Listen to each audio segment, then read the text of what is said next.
മുനമ്പത്തേത് വഖഫ് ഭൂമിയാണെന്ന വഖഫ് board ഉത്തരവിനെതിരെ Farooq college നൽകിയ case പരിഗണിക്കുന്നത് അടുത്ത മാസം 6 മാറ്റി.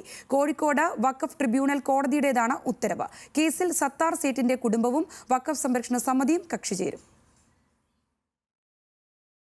മുനമ്പത്തെ 404 ഏക്കർ ഭൂമി വഖഫ് ഭൂമിയാണെന്ന 2019 വഖഫ് ബോർഡ് ഉത്തരവിനെതിരെയുള്ള ഫാറൂഖ് കോളേജ് നൽകിയ കേസാണ് കോഴിക്കോട് വഖഫ് ട്രിബ്യൂണൽ കോടതി പരിഗണിച്ചത്. മുനമ്പത്തേത് വഖഫ് ഭൂമിയാണെന്ന വഖഫ് ബോർഡും ദാനമായി ലഭിച്ചതാണെന്ന ഫാറൂഖ് കോളേജും വാദിച്ചു. ഫാറൂഖ് കോളേജിന് ഭൂമി നൽകിയ സത്താർ സേഠിന്റെ കുടുംബവും വഖഫ് സംരക്ഷണ സമിതിയും കേസിൽ കക്ഷി ചേരുമെന്നും അറിയിച്ചു. കൂടുതൽ കക്ഷികൾ ചേർന്നതിനാൽ കേസ് പരിഗണിക്കുന്നത് ഡിസംബർ 6 മാറ്റി. വഖഫാണ് എന്ന വാദവുമായിട്ടാണ് പ്രസാദ് സേഠ് നേരത്തെ വഖഫ് ബോർഡ് മുമ്പാകെ എത്തിയിട്ടുണ്ടായിരുന്നത്.